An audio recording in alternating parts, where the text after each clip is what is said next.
horreur, quoi. Je me fais bastonner pendant des mois et des mois, parce qu'il est très jaloux, parce qu'il remet en question la paternité aussi, de la paternité, parce que voilà, il y a tout ça, quoi. Et donc après, je vais vivre avec lui 4 ans. 4 ans pour moi qui sont l'horreur, parce que bon, je vais être très isolée, ma famille ne me parle pas, et après quand tu es victime de violence, très souvent, il se dispute avec ta famille, il se dispute avec tes amis, bon, Il te tu met restes à à la l'écart maison. de tout. Voilà.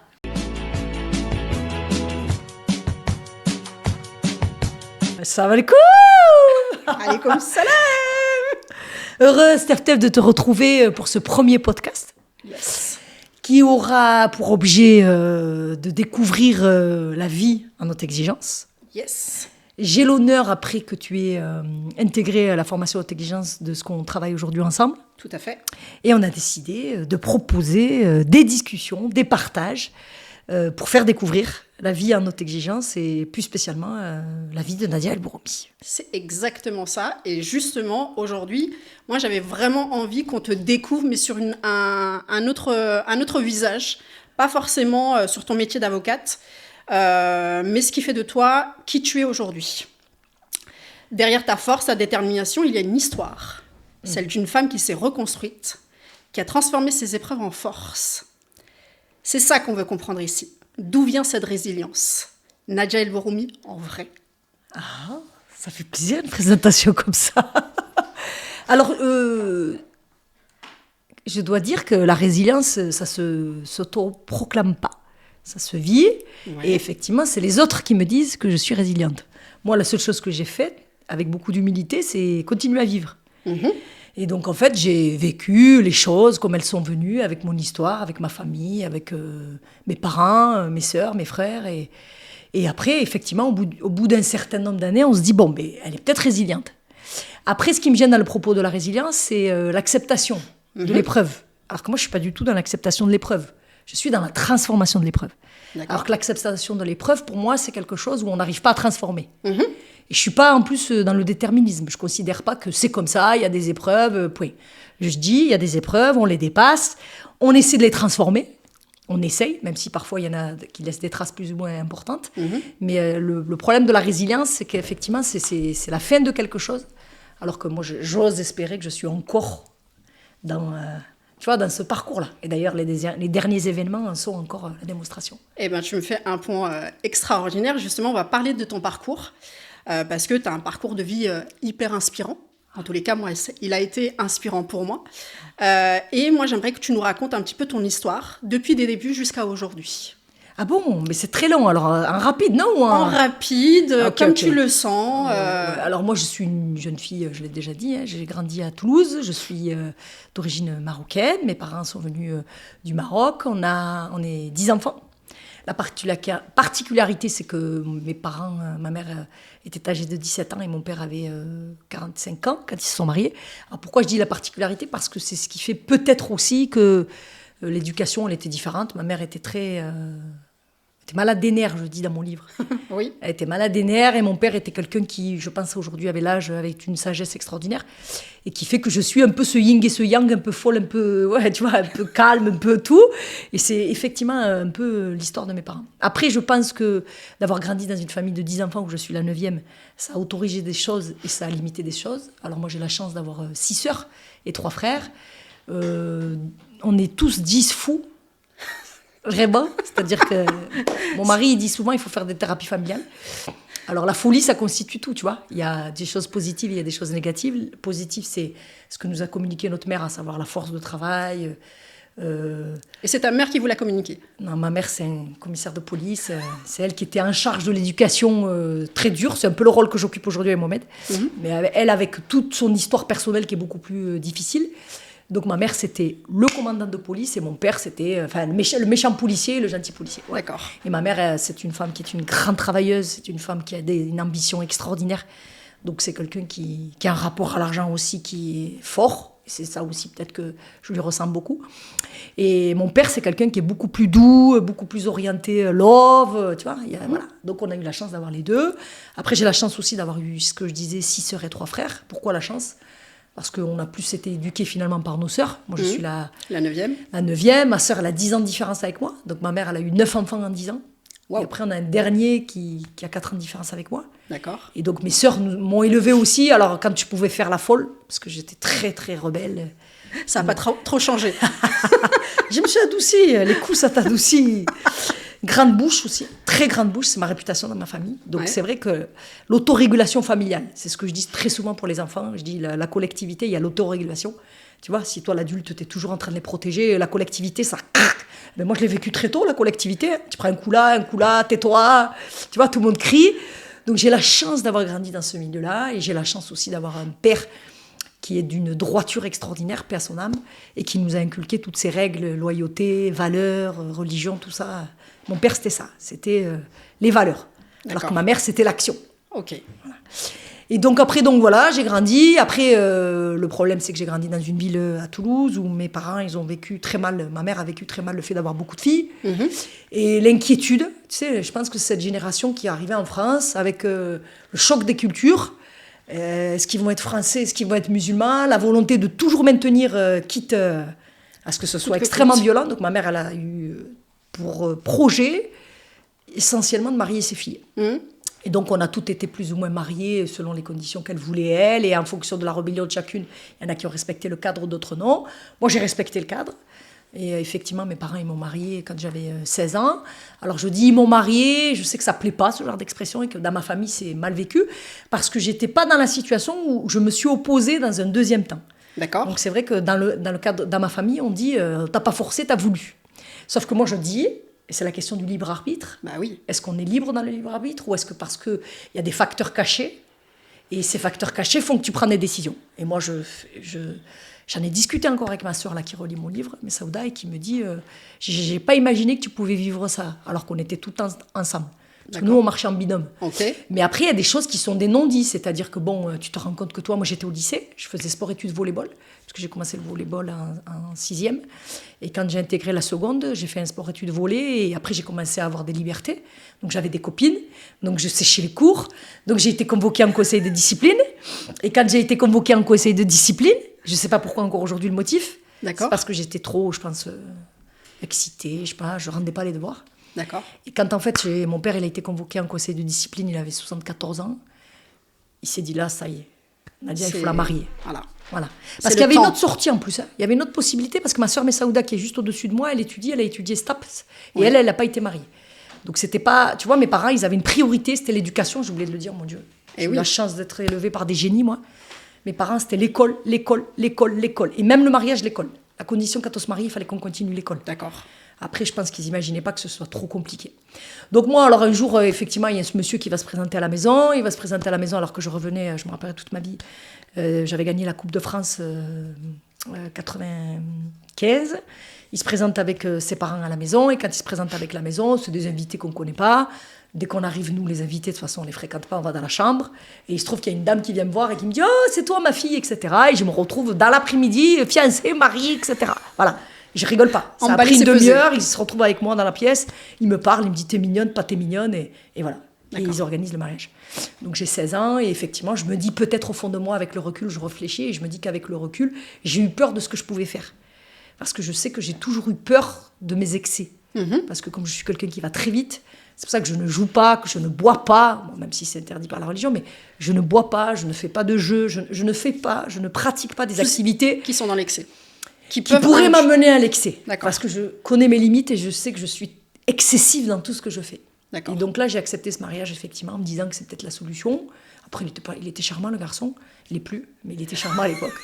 Et donc, je me suis dit, allez. Sauf qu'après, 10 jours après, j'ai voulu m'opposer. Et en fait, j'ai compris que l'opposition, elle n'était pas possible. Puisqu'on m'a dit, tu n'iras plus à l'école, tu n'iras plus au volley, tu n'iras plus là. Donc, je me suis mariée. Et après, en fait, ce qui aussi m'a permis d'aller très vite dans ce mariage, parce que très souvent, on me dit, mais pourquoi t'as accepté ton caractère? Ma sœur me le dit encore la semaine dernière. Donc, on se pose la question, effectivement. Parce qu'il ne faut pas croire. C'est-à-dire que quand on est hyper conscient de ce que l'on est, parce que moi, très jeune, j'ai une grosse réflexion de mon caractère, de ce que j'étais, de ce que j'avais envie, de ce que j'avais pas envie, et j'avais peur de moi aussi. Et quand tu as 16 ans, tu as peur de pouvoir dire... en plus, on avait des copines où les parents nous disaient « Regarde, elle est partie avec un garçon. Regarde ce qu'elle fait. » Le qu'en dira-t-on ? Le qu'en dira-t-on ? J'avais eu des sœurs qui avaient refusé le mariage, donc qui étaient parties. Et ma mère avait coupé le contact avec ces sœurs-là. Donc, tu vois. Et après, la volonté de faire plaisir aux parents aussi, Oui. qui est là aussi. Et voilà, donc bon, voilà. Moi, je pense que c'est un mélange de choses. Mais surtout, je pense qu'essentiellement, c'est la peur de ce que je pouvais faire moi. Parce que je savais que je n'étais pas une sainte, je savais que je pouvais faire des excès. Donc, je me marie et je me dis, OK, il part, lui. Donc, je ne le vois pas pendant 1 an. Moi, je travaille. Je travaille, je suis au lycée, mais je travaille tous les soirs à la fac de sciences et je fais des ménages. Donc, je commence à lui envoyer des sous, etc. Et ça va, et jusqu'au moment où il revient, lui. Il revient... Parce qu'il vivait où avant? Alors, il n'avait pas de papier, et ça, on le découvre après. D'accord. Il n'a pas de papier, et quand après, derrière nous, on accepte le principe du mariage, il s'en va au Maroc, et moi, pendant 9 mois, je fais 2-3 fois des allers-retours. Donc là, bon, c'est compliqué parce que c'est un monsieur qui est violent. Donc, je prends des coups, mais je maintiens ce mariage. Après, il y a le mariage qui est célébré dans l'été, et les familles se disputent, donc c'est la césure. Tu vois, c'est très compliqué. Alors, je prends le temps d'expliquer tout ça parce que ça va conditionner aussi tout ce que je suis aujourd'hui. Plus que l'enfance et tout ça. C'est-à-dire que cette période, elle a été très, très douloureuse pour moi. Elle fait partie des périodes les plus difficiles. Et c'est vrai que j'analyse très souvent en me disant qu'est-ce qui s'est passé là, qu'est-ce que ça a enclenché chez toi, qu'est-ce que ça a généré chez toi. Et donc après, le fait que les familles se disputent, moi je rentre après en France. Et quand je rentre en France, mes parents ne me parlent plus parce que je suis partie avec... Surprenant quand même.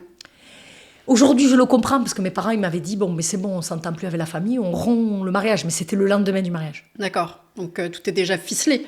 Voilà. Donc, difficile Et de moi, faire marche arrière. Voilà. Et là encore, mes sœurs elles me disent pourquoi. Je leur dis mais parce que je ne me voyais pas rentrer à la maison divorcée.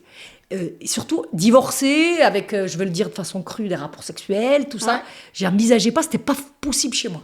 D'accord. Donc bon, je suis repartie, je le formalise aujourd'hui, mais à l'époque j'avais 16 ans et demi, voilà, c'était pas comme ça que ça le formalisait. Mais aujourd'hui j'arrive à identifier ce qui se passait dans ma tête. D'accord. Donc je retourne chez mes parents et mes parents ne me parlent pas et tout, donc je pars vivre chez ma sœur Naïma. Et après donc je l'attends et il revient au mois de mai et je tombe enceinte immédiatement et après c'est l'horreur quoi, je me fais bastonner pendant des mois et des mois parce qu'il est très jaloux, parce qu'il remet en question la paternité aussi, de la paternité, parce que voilà, il y a tout ça, quoi. Et donc après, je vais vivre avec lui 4 ans. 4 ans pour moi qui sont l'horreur, parce que bon, je vais être très isolée, ma famille ne me parle pas, et après, quand tu es victime de violence, très souvent, il se dispute avec ta famille, il se dispute avec tes amis, bon, Il te tu met restes à la l'écart maison. de tout. Voilà. Et pourquoi c'est une période très importante pour moi? Bon, après, c'est la plus heureuse, parce que j'ai eu ma fille Gianne, quand même, tu vois, donc vraiment. Mais c'est surtout qu'à un moment donné, c'est la seule période de ma vie où j'ai accouché de Gianne. J'ai arrêté de travailler quasiment 10 mois. Et ces 10 mois, là, ça a été... L'horreur. Laisse tomber. Les coups, le défaut d'activité. Je pense que oui. de ne rien faire. Parce que tu as été isolée de tout, là. Ouais, et j'avais pas isolée d'activité. socialement et isolée de ta famille. Voilà. Donc j'étais à la maison, je l'attendais le matin. Je me levais le matin pour lui préparer à manger. C'est pour ça que je pense qu'aujourd'hui, je ne fais pas manger. Non, mais c'est vrai, je rigole pas. Le soir, il fallait que je rentre, il fallait que je fasse à manger. Il était maniaque de nettoyage. Donc, ma journée, elle était organisée autour de lui. Après, tu prends des coups. Enfin, pour moi, c'est la pire période de ma vie. Est-ce que tu en es guérie? Non, jamais. Et tu sais pourquoi je ne suis pas guérie? C'est pour ça que je suis tout le temps dans l'action. Le pire pour moi, tu me tues, tu me fais rien faire. Et je pense que cette période, ça a été... Alors moi, j'étais speed, j'étais un enfant très... Je le suis toujours. Mais 10 mois comme ça, je pense que ça a été un électrochoc dans ma vie. Ah ben j'imagine, ouais. Et après, derrière, j'ai réussi à retravailler, à faire une formation, mais il était jaloux. Et après, je l'ai quitté, je me suis remis. Donc, j'ai connu tout le processus d'une femme battue qui revient, qui repart. Voilà. Et tu sais pas si tu te dis c'est de l'amour, pas de l'amour. Est-ce que tu as confiance? C'est l'amour vache. Ouais, mais après, les coups et tout, je pense que voilà, quoi. Et après, donc, je suis partie. Et quand je suis partie... il y a une période là aussi de 6 mois où ça a été difficile parce que tu peux pas le quitter. Il refuse que tu le quittes parce que tu es sa chose. Ah bah oui. Donc là, c'est l'horreur. Et donc, j'ai dû partir. Et ça a été le premier acte de liberté pour moi. Ça a été le départ à Orange où je suis partie. J'ai été accueillie par une association qui s'appelle Défi. Et tu avais quel âge à cette époque-là? J'avais... Gianne, elle avait... attends, c'est 2000. En 2000, donc ça fait quel âge ça? Si tu t'es mariée... 21 ans. 21 ans, ouais. Voilà. Mars 2000. 4 ans après. Voilà. Mars 2019, je suis partie. D'accord. Donc mars 2019, je suis partie. J'ai atterri à Orange. Deuxième traumatisme, d'une violence. Parce que je suis arrivée à Orange. Je suis dans une association de femmes battues. Je suis seule avec ma fille. Je n'ai pas de ressources. Parce que je percevais, j'étais dans une activité, j'étais dans un magasin. Et en fait, je devais avoir le transfert qui ne s'est pas fait. Et tu sais, les dossiers CAF, ça met du temps avant de... Donc j'avais 0 €. Je parlais pas à ma famille. Et ça a été une période très difficile aussi, parce que là aussi, 0 € dans un appartement, tu ne bouges pas d'activité, rien, dans une ville que tu ne connais pas, et tu intègres une ville qui est extrêmement reculée sur le plan intellectuel. Donc moi, j'arrivais avec ma fille, j'étais la pute du quartier. D'accord. Ah, les doubles traumatismes. Et je me dis, mais vraiment, c'était l'horreur, ça aussi. Donc vraiment, ça a été, tu vois, une période quand même où tu es pendant 1 an et demi, 2 ans, 3 ans, 4 ans comme ça, où tu es vraiment rien, quoi. En termes d'identité, tu n'es ni femme, ni mère, en plus tu es nerveuse, en plus tu as des projets, à la fois tu peux rien faire, il n'y a pas d'argent. Tu vois, c'est vraiment une période très compliquée. Vraiment. Et ça, c'est magnifique pour moi, parce que grâce à ça, je suis là aujourd'hui. Bah oui, c'est Voilà. ce qui a construit la femme que tu es aujourd'hui. Ah ouais, non, vraiment. Tu sais pas ce que tu veux, mais tu sais ce que tu veux pas. Le fait de savoir ce qu'on veut et surtout de savoir ce qu'on ne veut pas, je pense que c'est le Graal.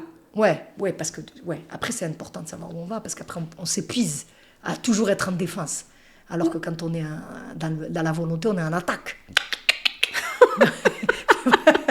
C'est bien, je te fais rire. Non, mais c'est vrai. Donc là, tu défends, pac, tu passes ta vie. Je pense que les gens le vivent dans des périodes difficiles. Ah oui. Moi, je dis aux gens, il y a des périodes difficiles, d'ailleurs, je l'applique encore aujourd'hui. Dorons, voilà, pam, on avance, quoi. Il y a des périodes. On essaye d'éviter les coups au maximum. Voilà, même si on en prend, ça fait mal, mais que ça ne nous fasse pas complètement chuter, quoi. Exactement. Voilà. Donc c'était cette période-là, très difficile. Après, j'avais rencontré un petit copain qui, lui, m'avait aidé à venir à Orange. C'est lui qui m'a permis de pouvoir venir à Orange. Et après, on se met en couple. Et quand on se met en couple, sa famille, elle refuse parce que j'ai un enfant. Donc encore, allez, c'est reparti, les trucs de... Tu vois? Mais quel moment ça se stabilise, tout ça? Eh bien, le jour où je rencontre mon mari. Voilà, c'était magnifique. Mohamed. Mohamed Jamjama, je le rencontre. Lui, il est autre chose. Il a déjà 12 ans de plus que moi. Et en plus, il est plus âgé, il est plus posé. Rien à voir avec moi. Dans le fight. Pas du tout. Voilà, moi, toujours... Quand je vois ma fille Jeanne aujourd'hui, je me dis que j'étais la même. Donc, c'était très compliqué. Mais ça a été long. Pendant 1 an et demi, un peu. Moi, j'étais encore très virulente. Bon, je le suis toujours. Hein. C'est ma force. Non, je dirais pas que tu es virulente. Je dirais pas que tu es virulente. Je dirais effectivement que tu es une femme de caractère. Oui. Après, qu'est-ce qu'on met derrière cette femme de caractère? Il y a toujours un peu de la violence. Il y a de la violence quand même. Je suis toujours un peu violente. J'estime que toi, tu es violente. Oui. En quoi tu le définis? Il y a toujours en moi, tu as dit tout à l'heure, est-ce qu'il y a des traumatismes et tout? Ouais, il y a toujours un peu de... Je suis devenue intolérante, mais de façon drastique, inconditionnelle. Ouais. C'est cette violence-là. D'accord. C'est une intolérance à plein de choses. À quoi, par exemple? Bon, déjà la souffrance. Ouais. L'injustice, tu vois, la trahison, mais ça va loin, tu vois. Et comme ça va loin, eh bien, ça génère un sentiment un peu de violence. C'est pour ça que je te dis, il y a quand même beaucoup de violence. D'accord. Ça reste quelque chose, tu vois. Bon, on se guérit, hein. On se guérit. Et après, c'est le feu aussi, tu vois. Avec l'âge, il y a le feu, ça donne, tu vois. Quand tu m'attaques, ça me donne encore plus. Mais toi, sans feu, ce serait pas Nadia. Ouais. En plus, c'est quoi, ça me donne une rage.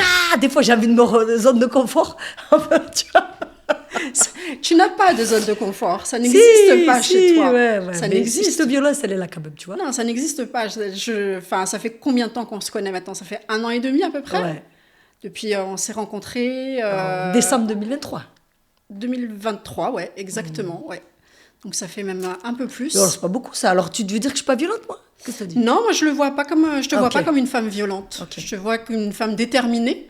Oui, mais je suis d'accord avec ça. Mais pas de violence. La violence dont je parle... Après, on n'a peut-être pas la même définition de la violence. Voilà, la violence dont je parle, c'est pas la violence des coups, etc. Oui. C'est une forme de quelque chose qui s'allume très vite. Oui. Tu vois, cette violence-là, ça va tchac. Et la réaction est brutale. Oui, ça c'est voilà, clair. C'est la violence. Là, je suis d'accord avec toi. Là, je te reconnais. Voilà, il y a de la violence. Tu vois, il y a de la violence. Alors que les choses peuvent se faire... Avec un peu plus de douceur et de rondeur. Voilà. J'ai pas le temps. Mais tu cours après quoi? Ouais. Ça, c'est quand tu dis j'ai pas le temps, tu cours après quoi? C'est une vraie question, ça. Tu sais que c'est une vraie question, ça. Je cours après quoi? Alors moi, je cours après l'apaisement. C'est un peu antinomique. Ben si, mais j'y accède. Hein. D'accord. Je suis très apaisée, par contre. Oui, je sais, c'est paradoxal, c'est ce que je disais. Fada. Mais non, je suis très apaisée, moi. C'est paradoxal, mais si. Dans ma forme, je suis apaisée. Ok. Moi, je suis alignée, apaisée, cohérente. Ça, il n'y a pas de difficulté.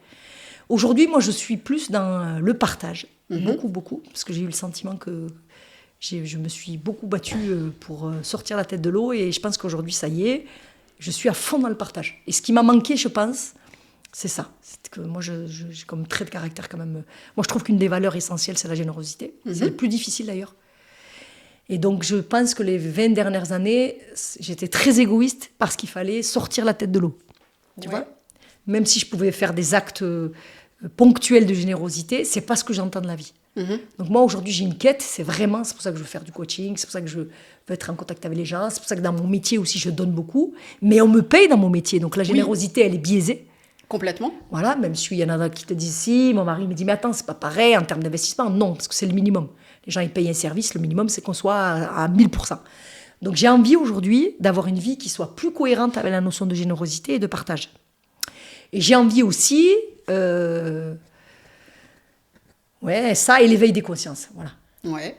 Ma quête, c'est de voir la vie comme elle est, de me voir exactement comme je suis et de le partager. Il n'y a pas pire que le fake. Ça aussi, c'est quelque chose que je ne peux pas. Ah ouais. Tu vois ? Ah oui, c'est Voilà. une valeur qui nous rejoint parce que c'est le mensonge, le fait de dévoyer, c'est d'abord de te dévoyer, Voilà, je trouve. C'est ça. Et sois toi-même. De toute manière, c'est plus dur, hein. On dirait que c'est facile, mais l'authenticité, le partage, je pense que c'est les valeurs, et la justice, c'est les valeurs les plus difficiles et dont on passe nos vies à essayer de régler. Parce qu'au quotidien, on peut être injuste, on peut être pas généreux, on peut être, tu vois.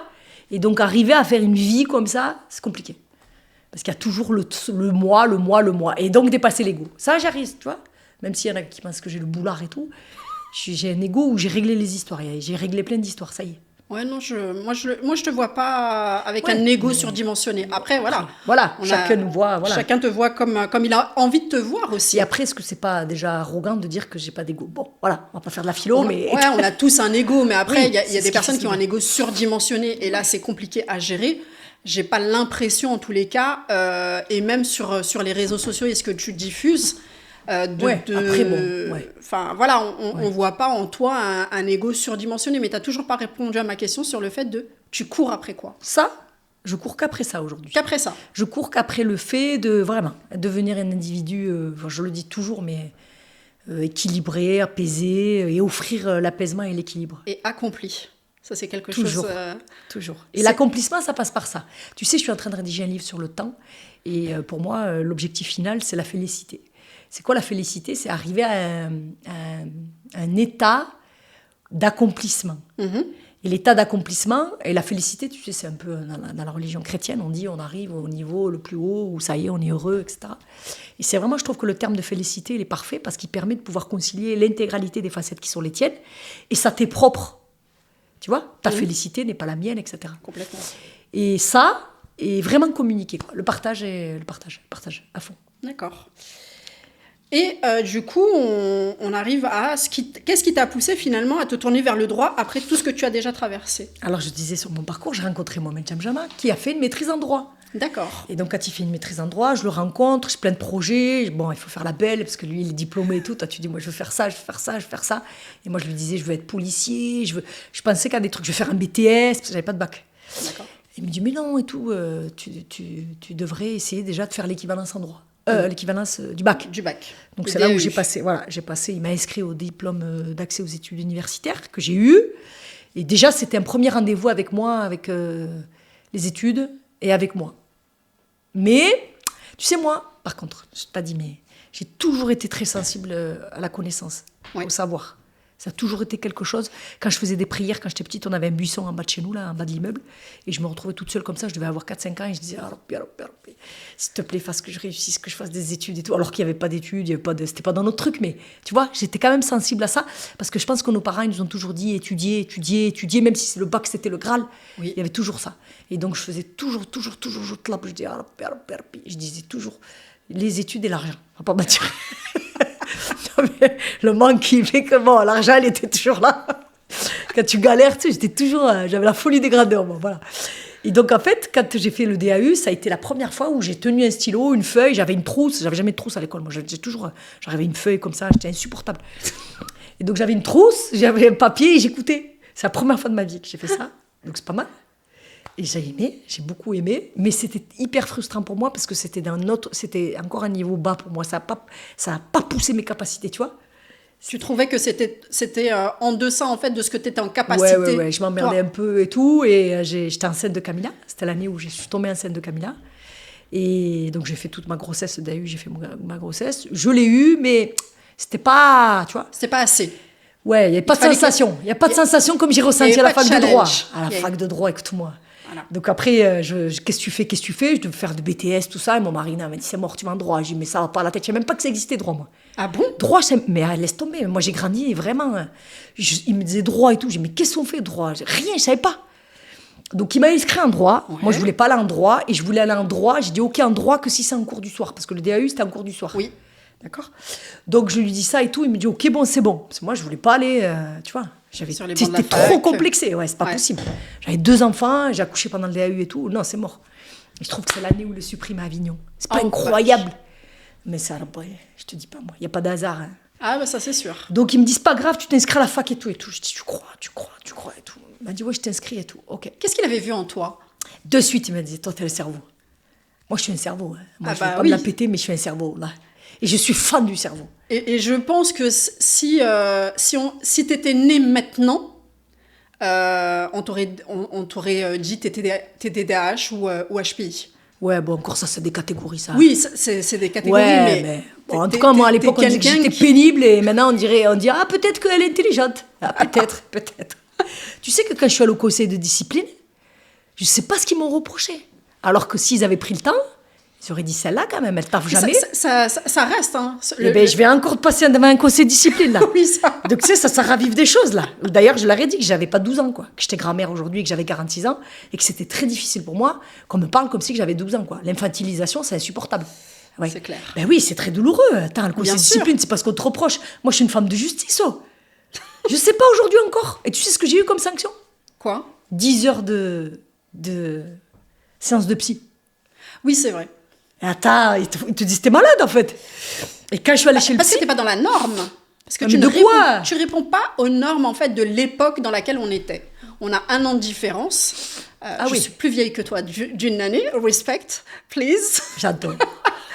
Et t'étais pas dans la norme. À l'époque, fallait être docile, fallait répondre aux questions. Toujours aujourd'hui. Oui, maître, merci, maître. Et puis même nos parents nous ont inculqué ça, d'être toujours quelque part un petit peu dans une espèce d'avilissement où il faut répondre par la positive aux personnes qui ont une supériorité. Ouais, bon, en tout cas... Toi, j'ai un problème avec l'autorité, avec tout ça, là, tout le cadre, l'école. Toi, c'est pas J'ai du mal avec le système éducatif actuel. Bon, il y a plein de choses, on en discutera plus tard. C'est clair. Donc, effectivement, je vais aller à l'endroit, et quand je vais aller à l'endroit, je m'inscris et tout, et bon, je suis hyper stressée. Je passais tout l'été à regarder des vidéos sur YouTube. Je comprenais rien à ce qu'ils disaient. Oh là, c'était... Il y avait déjà YouTube à cette époque-là? Ouais, il y avait... à l'époque là, tu crois que j'ai 100 ans ou quoi? C'était en 2000. YouTube. C'était en 2000. Camilla, elle est née en 2002, septembre 2000, été 2002. Il n'y avait pas Internet? 2002? Si, il y avait YouTube quand même. Oh. Ah, c'était les prémices. Ah ben voilà, c'était les prémices de l'Internet. C'était les prémices parce que tu sais ce qu'il y avait? Tu allumais la vidéo, il y avait un prof qui était à la fac, il parlait. Oh là, je comprenais rien. Je le jure devant Dieu que c'était une langue étrangère. Je me disais, mon Dieu, je vais aller m'asseoir là-bas, il va me parler. J'étais terrorisée. Je dis, Mohamed, t'es sûre et tout? Il m'a dit, mais si, tu vas voir. Après, je suis allée en cours. Et après, quand je suis allée en cours, là, c'était le vide intercellulaire. Vraiment, laisse tomber, j'étais... Et après, j'ai réécrit tous mes cours. Tous les soirs, je rentrais des heures et des heures à réécrire le cours avec un dictionnaire et tout. J'ai passé des heures à réécrire mes cours.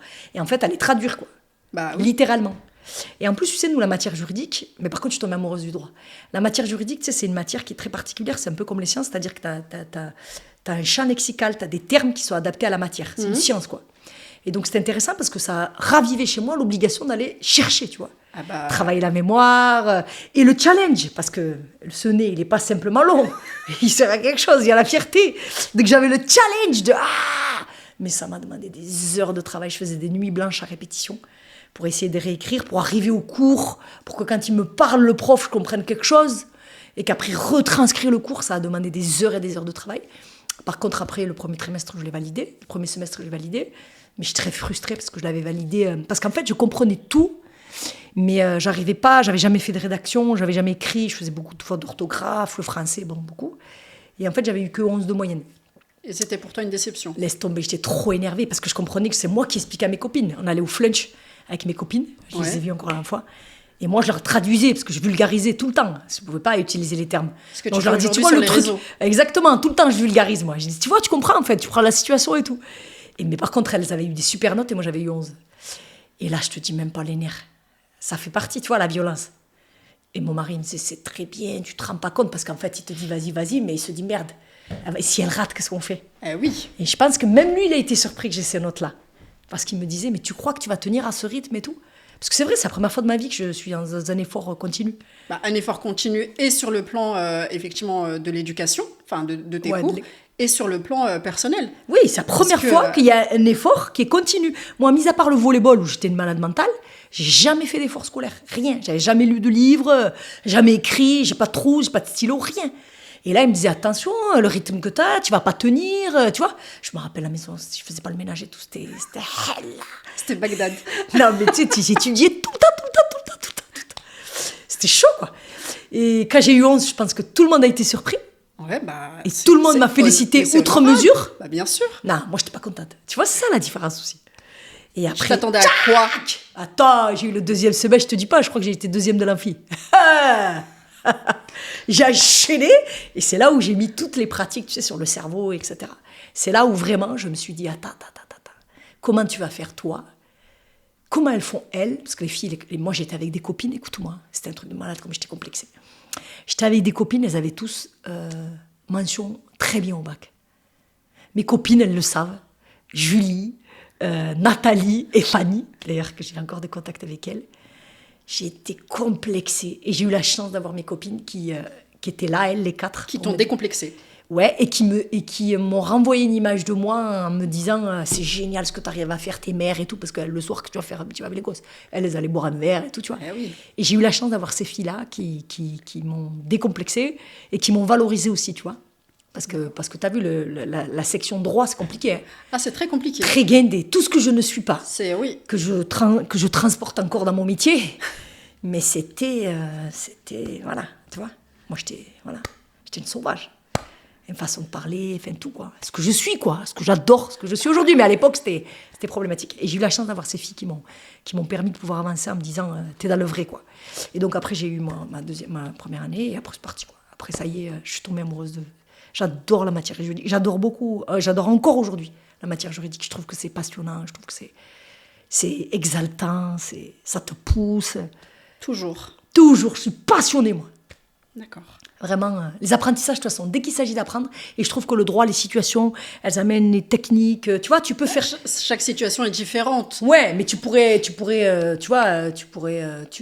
dans une matière où finalement, ça y est, j'ai tout vu, le fait que tu aies tout vu, mais le raisonnement juridique, parfois, il te pousse encore, tu vois, ça pousse. Et quoi. puis, le droit évolue. Oui, voilà. Bon, alors après ça, le fait qu'il évolue, il reste toujours... En fait, ce qui est intéressant dans le droit, c'est que la dynamique qui lui est propre, avec... tu vois, c'est presque... T'as vu les séries américaines, là, quand ils font des diagnostics, là, oui. Les médecins, là, les médecins Dr House. Oui. Eh bien, tu peux arriver à exercer à ce niveau-là. Et moi, je le dis très souvent aux gens. De manière chirurgicale. Ouais, et en fait, moi, je trouve qu'aujourd'hui, ma plus-value, elle est là. C'est que je leur dis, tu sais, on est tous avocats, on a tous la même matière, on a tous les mêmes choses. Et moi, je suis là pour effectivement trouver le 1%. Et si j'apporte pas ce 1%, d'ailleurs, je me saisis plus des dossiers où il n'y a plus de plus-value. Des fois, il y a des consultations, je leur dis, écoutez, franchement, il n'y a pas besoin de me prendre, parce que je vais rien apporter en termes de plus-value. Et tu vois, et cette matière-là, elle te permet de... Tu vois ? Ok. Je trouve que c'est vraiment le droit, c'est passionnant. D'accord. Quels ont été tes premiers pas en tant qu'avocate ? Tu te souviens de ton tout premier dossier ? Je vais te raconter une anecdote que j'ai racontée aux stagiaires hier au cabinet, parce que j'ai 3 stagiaires en ce moment au cabinet. Je vais te raconter une anecdote. Vas-y. On adore les anecdotes. Toujours la hagara, je te jure.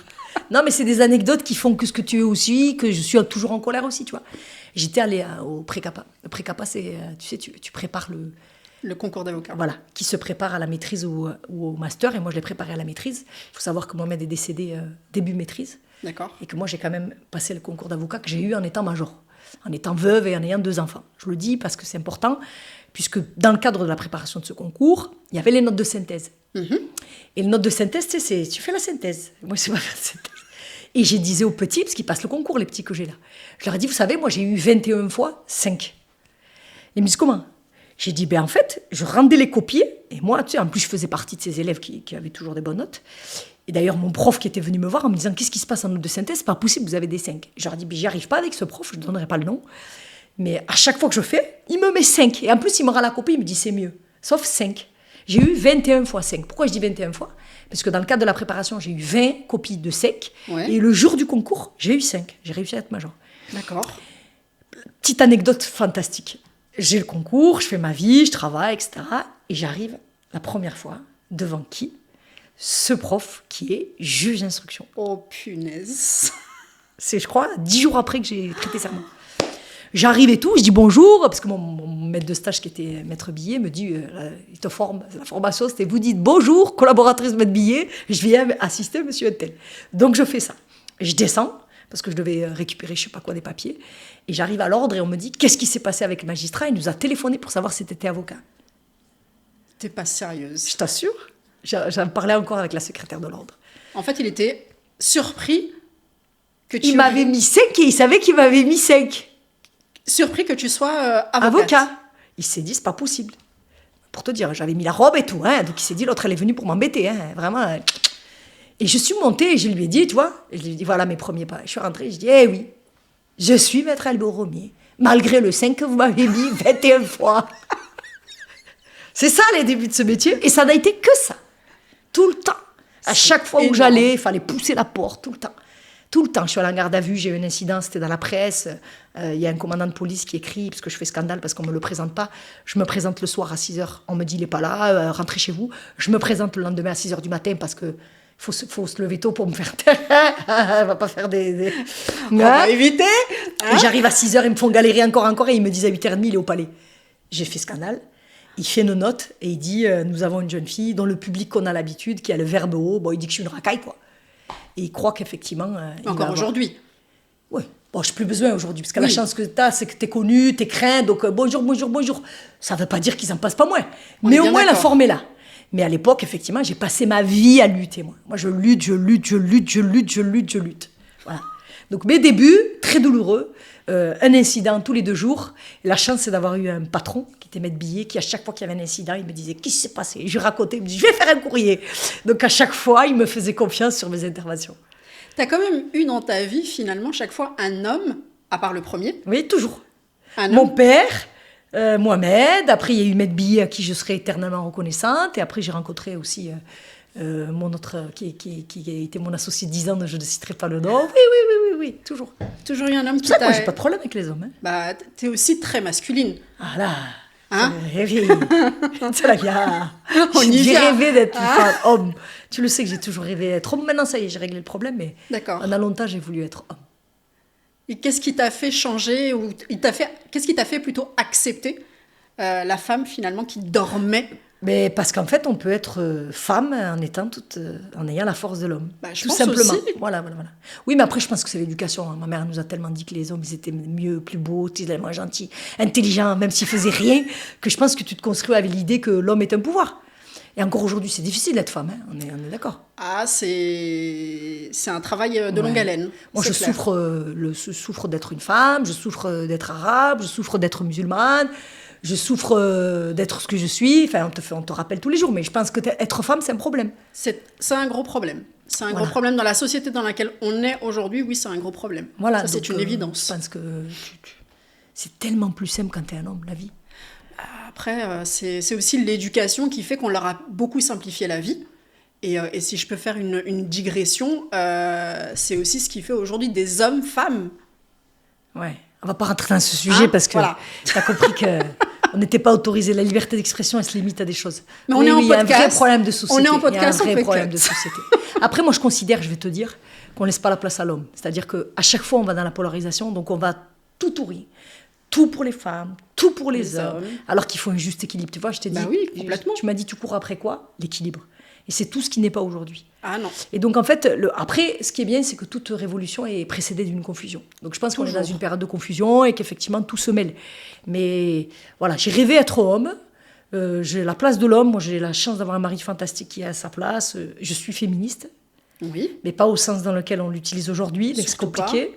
Parce que je garde en moi la nécessité, la force. Je le vois quand je parle à mon fils de ce qu'il respecte les femmes. Tu vois ? C'est le seul que je suis peut-être dans les excès, d'ailleurs. Tout le temps, je le renvoie en lui disant « Attention !» Dès qu'il a un geste... Respecte. Voilà. Donc, tu vois, il y a un peu tout ça. Mais par contre, c'est vrai que j'ai toujours rêvé d'être un homme. Maintenant, ça va. Surtout quand je vois les hommes qui sont aujourd'hui. C'est ce que je te dis. Quand je te dis c'est des hommes-femmes, c'est... Non, c'est que malheureusement, je pense que... Alors, il y en a certains qui vont dire que c'est eux qui ont laissé la place et que comme la nature, elle n'aime pas le vide. Et il y en a d'autres qui vont dire que le problème aujourd'hui, et je le rencontre dans mon métier, c'est qu'il faut laisser la place à chacun, quoi. Je pense. Et qu'aujourd'hui, on bouffe la place des hommes. Complètement. T'es à la tête on fera un podcast sur ça. Hein. Ouais. T'es à la tête d'un cabinet, de ton propre cabinet, de plusieurs cabinets. Voilà, depuis 2020. Voilà. Pourquoi ce choix d'indépendance ? Parce que tu aurais très bien pu être avocate dans un cabinet. Alors moi, je suis c'est pas depuis maintenant, moi. Moi, je suis associée depuis 2011. D'accord. Donc, je suis devenue avocat en 2009. Et en 1 an et demi, après, j'ai développé une clientèle et j'ai intégré un cabinet qui avait pignon sur rue à Avignon. Et je suis devenue associée. Okay. Donc, je suis associée, employeur, et depuis 2011. Donc, ça fait quasiment 14 ans, là. Ouais. Voilà. Donc, moi, Et avant, j'avais mon salon de coiffure, donc j'ai toujours été chef d'entreprise. Voilà. J'ai été collaboratrice 1 an et demi. Et même quand tu es collaborateur, tu es chef d'entreprise parce que tu collabores avec un cabinet. Bien sûr. Et alors, la question, c'est de savoir pourquoi associer tout ça. Bon, alors moi, je suis un chef, quoi. Non, mais laisse tomber. Ça, par contre... voilà, c'est ça. C'est insupportable. Est-ce qu'on aurait pu croire le contraire ? Non, mais ça peut être insupportable pour les gens et tout. Mais moi, je suis un chef. Voilà. Ça, voilà. C'est les problèmes, ça. Pour d'autres, pour moi, ça l'est pas. Mais moi, je suis un chef. Je veux décider. J'aime... tirer, tu sais, dans le partage, forcément, il faut prendre des décisions. On ne peut pas partager si, allez, qu'est-ce qu'on fait ? Si on a du mal à prendre des décisions. Donc, quand on est un leader, on prend des décisions. Et si on veut partager et avoir la prétention de pouvoir être généreux et de partager, il faut être un leader. Moi, je suis un leader dans toute sa splendeur. Dans l'âme. Ouais, et je pousse les gens à être des leaders. Après, moi, je considère que le leadership, c'est pas du tout le leadership qu'en entreprise, attention. Non. Moi, je dis leadership dans sa décision, dans sa place, dans ses baskets, etc. Donc, moi, je suis à fond ça et je le cultive beaucoup. Et la période que j'ai vécue, justement, avec mon premier mari, je pense qu'elle a cultivé ça. Le jour où tu es démuni, tu n'as plus le pouvoir décisionnel, l'identité, la personne. Parce que quand tu as un mari qui t'appelle pute toute la journée et qui te déshumanise, la première chose que tu veux... c'est reprendre le pouvoir. Bah, tu deviens un animal. Ouais, tu es un animal et donc tu veux reprendre le pouvoir sur la question de l'identité, de qui tu es, de tes prises de position. Et en plus, tu as des contraintes extérieures qui font que tu fais pas ce que tu veux. Tu n'as pas d'argent, donc tu fais pas ce que tu veux. Tu n'as pas de diplôme, donc tu fais pas ce que tu veux. Tu as un environnement qui passe son temps à dire que tu n'es rien. Tu sais, moi, ce qui m'a fait mal. Tu sais, quand tu vas chercher un emploi et tout, et que tu dois remplir des fiches. Oui. Tu sais que c'est d'en parler, ça me remonte. T'as rien. Dernier, vos expériences, Wellou. Vos diplômes. Wellou, j'avais le brevet, moi. Ouais, bah oui. KFC m'ont refusé. Je te jure. J'ai jamais été pris en entretien. Jamais on m'a recruté en entretien. La seule fois où on m'a pris en entretien, c'était mettre billet. Avant, j'avais passé des entretiens. Non. Rien du tout. Toute ma vie, ça a été ça. Tu sais que le rejet, c'est incroyable. C'est pour ça que, tu vois, il y a ça aussi. Mais bon, moi, Abdoullah, le rejet, c'est une force aujourd'hui. Voilà, non. Complètement. Non, tous ces gens qui m'ont rejeté, KFC m'a rejeté, sinon je serais restée 3 ans, j'aurais voulu restructurer leur magasin. Donc laisse tomber, c'était une chance, quoi. Donc tu vois, il y a des chances quand même. Mais à l'époque, c'était... je te dis, KFC, te prends pas. C'est chaud, quoi. Donc pourquoi patronne ? Parce que moi, patronne dans l'âme, ça c'est ma mère, ça. Voilà, c'est ce que j'allais te dire. Ouais. Finalement, t'es à l'image de ta mère. Ma mère, c'est un commandant de police. C'est un chef... Moi, je suis un chef de meute. D'accord. Laisse tomber, je bute. Ça veut dire je tire. T'es pas fatiguée ? Si, parfois, si. Mais 2 minutes dans la journée. 2 minutes, tu t'accordes. Je fais des micro-dépressions. Hop, fatiguée, hop. Ça arrive à beaucoup d'entre nous, hein. Dépression 2 minutes, non. 2 minutes et demie. 2 minutes et demie ? Il y en a qui font plus long quand même que toi. Ah oui, non, moi c'est ma force. Tu sais, la violence dont je t'ai parlé tout à l'heure, c'est un feu ardent. En fait, moi, je suis très fatiguée. J'ai des périodes où je suis... Mais mais dans ma fatigue, en fait, dans ce niveau de fatigue, je suis dans un tel niveau de développement que quand je dis, mais je suis mal là, on me dit, mais tu te fous de moi.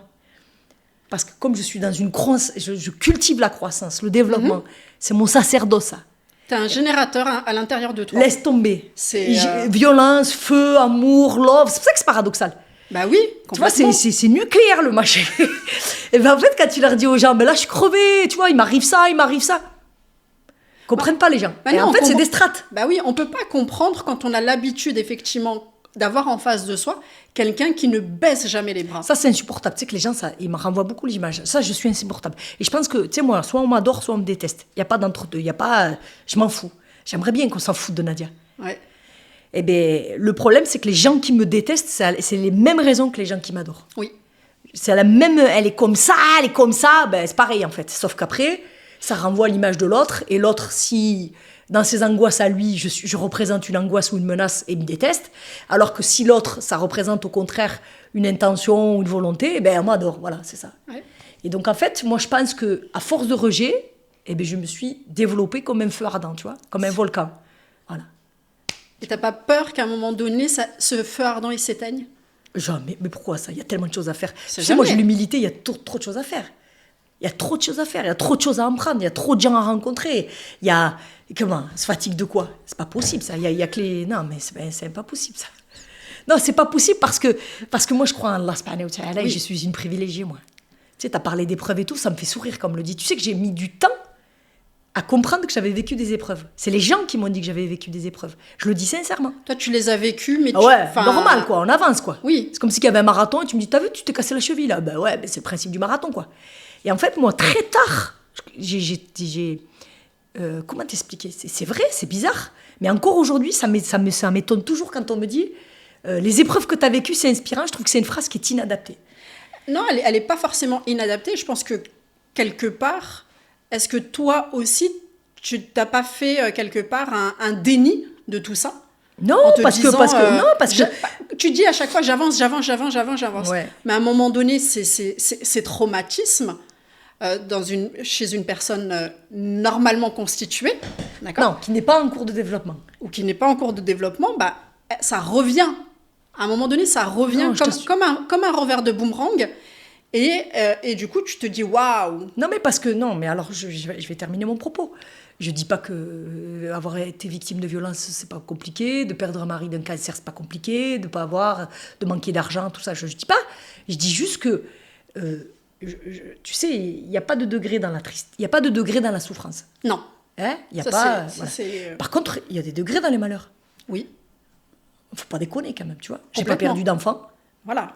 Et donc moi, je suis en gratitude infinie. J'ai rien, quoi. J'ai pas de cancer. Ma santé, elle est là. J'ai mes enfants. Bénisse. Voilà, tu vois ce que je veux dire ? Et en fait, c'est pas des épreuves, ça. C'est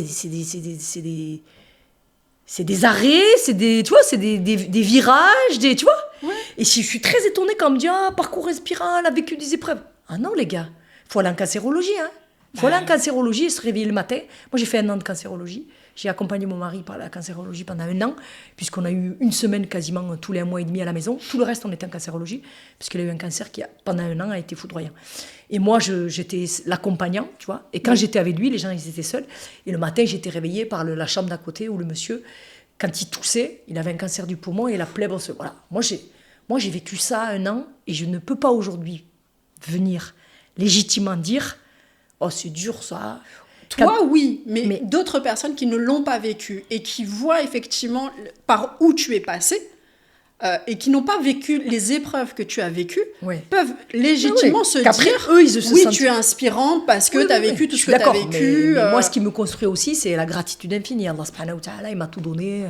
Moi, j'ai 46 ans, enfin, j'aurais jamais espéré arriver là. Bon, on va pas déconner, quoi. Non, mais tu vois, je me lève le matin, on est en santé, on s'habille, on va faire le truc, ça y est. C'est clair. Tu vois, et moi, je pense qu'à partir du moment où tu as la possibilité de faire ça, ça y est, tu peux tout faire. Complètement. Il n'y a pas de drame, quoi. Il n'y a pas de drame. Tu vois. Sky is the limit. Tu sais que Comte de Sponsville, il dit, quelle est la définition du bonheur ? Moi, je trouve que c'est parfait, ça. Il dit, tu sais, c'est difficile, la définition du bonheur. On ne sait pas. D'ailleurs, je trouve que le terme illégal vaudé, ça ne veut rien dire, le bonheur. C'est ça. La bonne heure, en plus on le prenait et tout. Et après il dit, parce que quand il définit le bonheur comme l'imaginaire, un imaginaire qu'on se fait, un idéal imaginaire. Je trouve que c'est bien. Oui. Et lui il dit, non. Il dit, en fait on se rend compte que, et je trouve que c'est une définition qui me correspond, il dit, mais finalement on ne sait pas ce que c'est le bonheur. Par contre on sait ce que c'est le malheur. C'est clair. Le malheur, c'est un accident de la vie, Bien c'est sûr. une perte, etc. Et il dit donc, on va raisonner à contrario et on va dire, à partir du moment où on n'est pas dans le malheur, on est dans le bonheur. C'est une belle philosophie. Voilà. Et ça permet de dire, on n'est pas obligé d'être toujours en train de crier, de chanter, etc. Parce que les gens, ils veulent toujours être heureux, se lever comme des fous. Mais dès que finalement, tu n'as rien à signaler, tu es dans le bonheur. Exactement. Alhamdoulilah. Tu as la santé, tu marches, Tu manges, tu dors, tu n'es pas dans un pays Pas de dans guerre. En fait, le bonheur, si tu veux, se résume à des choses très primaires. Voilà, à la succession d'événements qui ne sont pas des malheurs. Exactement. Voilà. Bon, alors, si tu fais tienne cette définition, voilà. On arrête le podcast, j'ai pas d'épreuve. Merci, au revoir. Non, mais tu vois, c'est génial. Et ça, c'est ma vie. Voilà. Toujours dans le bonheur. On va revenir un petit peu sur ton cabinet. Il s'appelle Praeteum. Ouais. C'est bien plus qu'un simple cabinet d'avocat. Et en plus, c'est des termes, tu vas voir, qui vont beaucoup te plaire. Quelle est ta vision et ta mission? Oh, tu le sais. Hein. Wow. C'est la vie, la Oui, vision. moi, je le sais. Mais effectivement, le podcast aussi, il est fait pour qu'il y a beaucoup de personnes qui te connaissent parce que tu es énormément suivi sur tes réseaux sociaux, Instagram, TikTok, Snapchat, ce qui fait de toi un avocat un petit peu hors norme, hein, parce que généralement, les avocats sont plutôt sur LinkedIn. Ouais. Maintenant, ils sont sur Insta. À l'époque, ils se moquaient de moi, maintenant, ils sont sur Insta. Mais toi, tu as été un précurseur là-dessus. Hein. Faut dire ce qui est. Et je pense que dans les années à venir, tout le monde sera sur Insta. Tout le monde sera sur Insta, sur TikTok et sur Snapchat. Ouais. Mais du coup, quelle est ta vision et ta mission? Moi, alors déjà, ce métier, c'est pas une passion. Oui. Bon, déjà, j'ai du mal avec le terme de passion. Les gens, la passion, moi, je trouve que ça génère des choses où c'est de l'ordre de... De l'excès. Ouais, de l'excès. En plus, ça dure pas dans le temps, tu vois. Ouais. Donc, voilà. Donc moi, la passion, j'ai du mal. C'est pas un métier passion, moi. Parce qu'un métier passion, c'est un métier que je fais. Les gens me disent, ah, t'es passionnée. Alors moi, je suis une femme passionnée, tu vois. Je parle je crie, je ris, je ris. Donc les gens, ils confondent la passion et l'engouement qui est le mien pour tout faire, tu vois. Après ce métier, moi, tu sais, j'ai un papa qui, quand on faisait la vaisselle, il nous disait, le kesti iblouré. En arabe, ça veut dire le verre, il pleure. Il faisait arabe-français un peu. Il nous disait, t'es là, fais ton truc. Voilà, t'y es, c'est ça. Et ça, c'est vrai que moi, c'est quelque chose qui me tient à cœur. T'es en train de faire quelque chose, t'es à 1000% quand t'es en train de le faire. Et ce métier, moi, au départ, je suis arrivée parce que, très sincèrement, je suis arrivée sur le financier. Oui. Ça a été un choix qui était un choix alimentaire. Okay. Parce qu'il faut que je t'explique que quand j'étais à la fac, j'ai eu des bons résultats. J'avais un prof qui était M. Bruguière, je devais faire une thèse en propriété intellectuelle. Parce que j'avais des bons résultats. Il se trouve que quand mon maître est tombé malade à la licence, je pensais qu'il allait guérir, sauf que très vite, au fil des mois, on s'est rendu compte qu'il a risqué de mourir. Et il est mort en octobre 2005. Et j'intègre la maîtrise. Et là, je suis seule avec mes 2 filles. Il faut savoir que ma famille est à Toulouse, moi je suis à Avignon seule. Et je me dis, qu'est-ce qu'il faut que je fasse pour que je gagne de l'argent très vite? Oui. Et c'est un concours d'avocat qui se présente. D'accord. C'est pas mon premier choix. Non. C'était alimentaire. Parce que ton premier choix, c'était quoi? La thèse, partager l'enseignement. C'est pour ça que le coaching, ça me renvoie, tu vois. Oui. Moi, je voulais faire ça. Et en plus, j'étais déjà prof. J'avais été prof et tout. Donc, c'était mon truc, quoi. Vraiment. Donc, je fais avocat parce qu'il faut faire avocat. Et je garde ma thèse. Et je me dis, je vais gagner de l'argent avocat et tout. Et après, je continuerai ma thèse. Donc, c'est pas mon premier métier. C'est pas mon métier. C'est pas le métier passion. Mm-hmm. Par contre, comme j'adore les gens, moi, j'adore le contact, le lien, voilà. Donc, dès que je suis en contact, ça kiffe, quoi. Et comme en plus, j'ai l'enseignement de mon père qui dit « t'y es fait à fond », clairement. Ma mission, c'est ça. Et ce qui me frustre dans ce métier, c'est qu'il y a beaucoup de gens qui n'aiment pas les gens. Alors moi, en plus, j'ai la chance de venir... Je suis pauvre dans ma tête. Je serai pauvre jusqu'à ce que je vais mourir. Donc, comme je suis pauvre, on a toujours les pauvres. La chance qu'on a, c'est qu'on veut toujours aider, nous. On a une empathie extraordinaire. On est pauvre, on veut aider, on veut tout ça, tu vois. On a l'image de ce qu'on est. Même, je pense que quand tu as été pauvre longtemps, tu as grandi à 10, que tu as partagé un pain au chocolat à 50, dans ta vie, tu vois, tu as ça qui une espèce d'ADN, un gène qui s'est construit, où tu as besoin d'aider l'autre, quoi. Ouais. Tu vois, c'est ton histoire presque, tu vois. Mm-hmm. En plus, moi, je suis très... je suis très gna gna gna et je pleure beaucoup et tout, quoi, tu vois. On croirait pas comme ça. Ouais, moi, je suis très touchée par les gens. Je suis très émue par les gens. Mais t'es effectivement une femme qui a une hypersensibilité. Voilà, moi, je suis très... Moi, les gens, ils me touchent, quoi. Les gens me touchent, ils sont là. Je soulèverai n'importe quoi, là, pour mes clients, tu vois. Et donc, en fait, la mission de Praeteum, c'est vraiment ça. C'est-à-dire que je me suis rendu compte en exerçant ce métier que les qualités qui étaient les miennes, mais qui ne sont pas intrinsèques au métier, non. Qui sont... moi, quand j'étais coiffeuse, tu vois, j'ai coiffé, la femme, elle ressortait de là, tu vois. Je trouve que donner, en fait, tu vois, tu donnes tout ce qu'il y a à donner, tu vois. Mmh. Et en fait, j'ai compris que ce n'était pas quelque chose d'évident. Alors que moi, quand je suis arrivée dans ce métier, pour moi, déjà, les gens, ils étaient intelligents, voilà, hein. Les avocats, les magistrats, c'est l'intelligentsia. Hein. Tu vois, quand tu viens du quartier et que tu n'as pas de bac, tu te dis, putain, le mec, il est juge, il est avocat, putain. Ah, et ça englobe pour toi le fait qu'il a tout, quoi, le mec. Il est parfait, il est intelligent, il est juste, il est empathique. Et non. Bon, quelle déception, mon pauvre. Oui. Et ça, tu tombes de haut, mais c'est un truc de malade. Mais moi, ça a été la claquasse.